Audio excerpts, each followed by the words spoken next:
what does justice mean to you? Because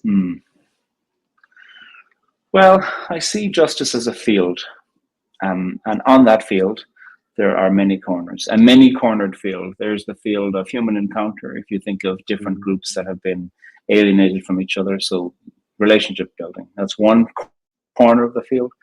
Telling the truth about history is another corner of the field. Economic reparation is another corner of the field. Educational reform is another corner of the field. Policy change at governmental level is another corner of the field. And for me, justice is about finding a way with it where the web criminal justice is absolutely part of that field too. Yes. Finding a way where the web of all of these things can be held in a way where people involved in such endeavors are collaborating with each other, with their own emphases and with their own tensions, but not in a way where any one of those things is asserting its pure and simple dominance over all of the others. I think the arts are part of that too. And people saying, I want to talk about the environment, in terms of that. I think about what's happening in Gaza.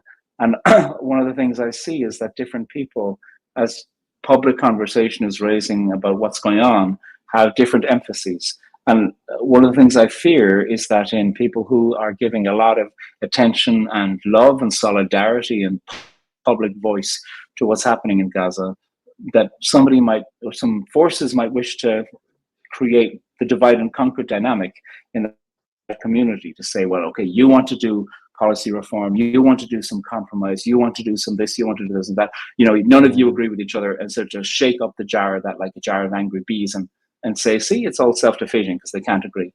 Of course they can't agree. Justice is that field of many corners, and it has to be held with tension. And one of the things that I think is involved in being part of a justice community is to be conflict intelligent and not to be manipulated by forces that have no interest in being moved towards change by exacerbating existing tensions within the community of justice.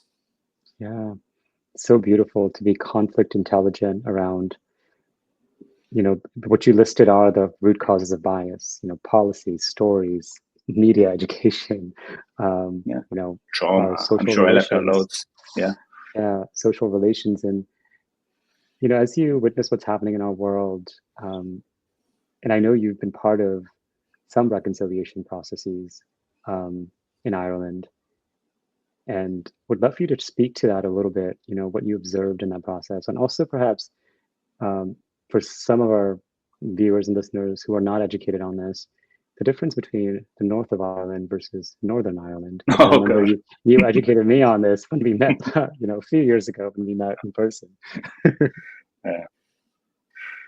Well, I'll start with the latter. It is so self-involved. If you're a foreigner, call it what you want. But so this thing called the United Kingdom of Great Britain and Ireland was created in an Act of Union in 1801 or so. That was not created by referendum. Ireland was suddenly part of this thing called the United Kingdom, the whole of Ireland. And there had been a British presence in Ireland for centuries already by that stage, where the English language had been enforced in certain policies. And there was a desire for independence. And around 1916, so around 100 years later, that culminated in a revolution, a short-lived and failure of a revolution. There was a number of poets involved in staging that revolution. They were summarily executed within a few days by the British government. And that actually ignited a fire around Ireland. It was the summary execution of people who they didn't have the public sympathy for their timing, but after their execution, they were like, this is just an act of war, and so World War I had just broken out. So Ireland was, the British government said, I'm being crude here with timing and words, but essentially said, okay, independence will be guaranteed, but we need to sort out this thing, which we now call World War I first. A terrible thing. Anyway, Ireland was granted partial independence in 1921 because the British had had a system, like in lots of places, of planting loyal subjects who happened to be Protestant in the north of Ireland and giving them land, which then meant that you had a lot of Protestant British landowners in the north of Ireland with working class poorer Catholics. Now, you actually did also have a lot of working class poor Protestants as well in the north of Ireland.